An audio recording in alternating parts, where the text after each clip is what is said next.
For a few days after my declaration of pure writing focus, the writing process was brilliant. It took me a few fits and starts, but I always found something to write about. Sometimes I furthered a chapter I wanted to finish. Sometimes it was a personal story I needed to expel. Sometimes I got a little bit of work done on the chapter I want to finish. Sometimes it was a blog post. Sometimes I thought I was in sight of the ending for the chapter I want to finish. Have I yet mentioned that there's a specific chapter I want to finish?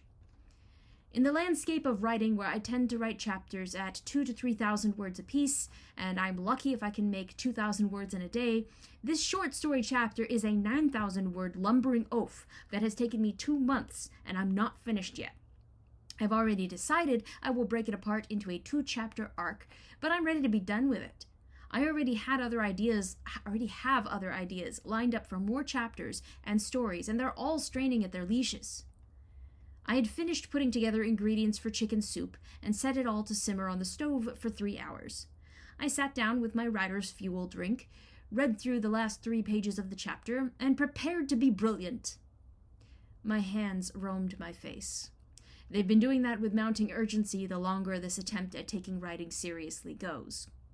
My fingertips searched out any rise or rigid patch on my skin, or any nubbly little regrown hair, and attacked in some godforsaken attempt to make my face as smooth as it ought to be, at least to the touch if not to the eye. I did not take out my stress toys to deal with the urge.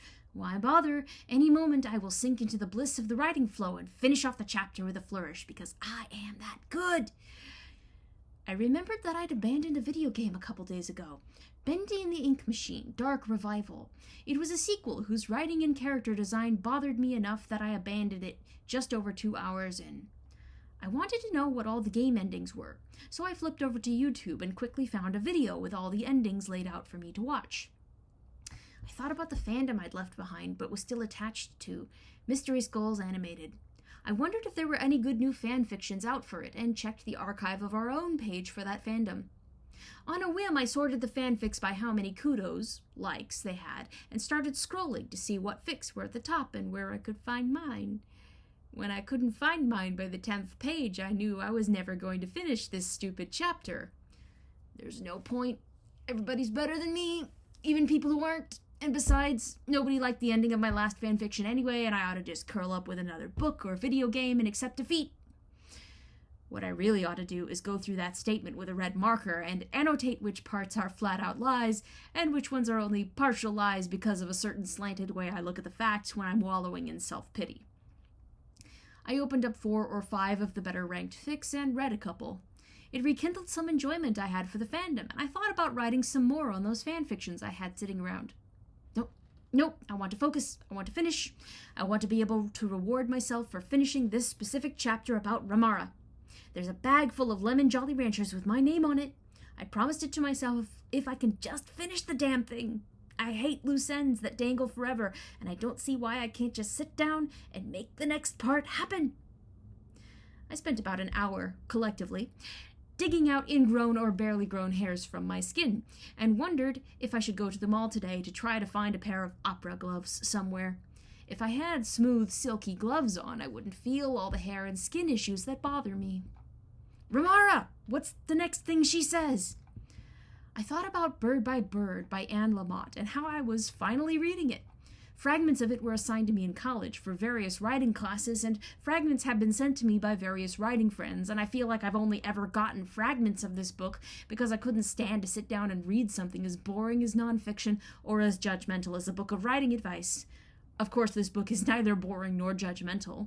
Listening to Anne Lamott read her own book on Audible, stumbling over some words and hurrying through some sentences like she didn't want to linger too long on them, was an experience in kinship.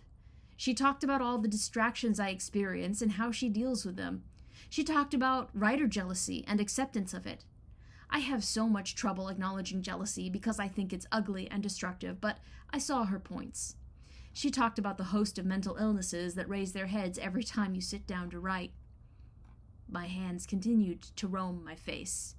I checked my texts, decided I wasn't ready to answer them. I checked my email, decided I wasn't ready to answer them. Should I bring the trash can back in? I need to figure out how Passover dinner is going to go. 3 hours of chicken soup simmering on the stove, and I could not make the next moment in my chapter happen. I had ideas for a little arm-sized void flyer dragon that got caught and sold into an illegal market. He was a real angry chipmunk of a character named Hadrak, and I hadn't written a word about him, and I already loved him more than I'd ever love that chapter that I just had to finish. I thought about Lamotte's talk with her editor, who sometimes turned her work down even when people around her thought what she wrote was brilliant, but he could see that it wasn't ready yet, and he was right, and I wondered if all my compunctions about self-publishing were terribly wrong. I peeled and chopped potatoes for the last stage of the soup, listening more to Bird by Bird. Maybe we should dig up all the dead bamboo in the yard and replace it with some nice bushy shrub that blocks sight and sound. How much would that cost? I wanted to write about traumatically stressful nights that used to hurt me so much. Muscle groupings in my torso twitched uncontrollably when I tried to speak of it for the first 6 months after. I wanted to write fan fiction for whatever it was worth. I wanted to talk with writer friends, some that I had lost and some that I didn't want to bother. I thought about how much my view of reality is saturated with pathos, and how every character I have seems to end up in tears repeatedly throughout the stories, and how melodramatic and juvenile that must seem to readers after a while. I tested the soup, put it on for another 10 minutes to soften the potatoes. In the meantime, I began to write this, because this was screaming to be written, and I could not get anything else written with this piece shrieking in my ear. Once the potatoes were soft, Sergei and I each had 3 bowls of hot, meaty chicken soup with potatoes and mushrooms swimming around in every garlicky bite. We watched a Season 1 episode of Touched by an Angel and critiqued the places it could have done better, like we usually do when a favorite series falls short of the potential we know it has. I came back downstairs and continued writing this piece, which has flowed from my fingertips like water down a cliffside, while my chapter with Ramara has hit its 4th or 5th damn slam log jam. Life is unfair like that. I am frustrated by the sense of needing to tie this chapter off. I want my Lemon Jolly Ranchers. I want to get it done and send it to my final reader so I can get approval, and then up and post it and feel like I accomplished something. I still need the gratification of posting a piece, of shouting into the void and hearing the occasional echo back. This need has not gone away, even though I have left most social media behind. Then again, is that bad? It's feedback, and I need feedback lest I get stuck in some delusional state where I think I'm all that as a writer and don't really need any input to make it better, right? Sometimes all I've got to write is a stream of thought about the neurotic yapping puppies in my head. They're mean, they bite, they pee on all my important thoughts, they chew my sense of self to shreds. But in the end, if I wrote something today, didn't I win the battle?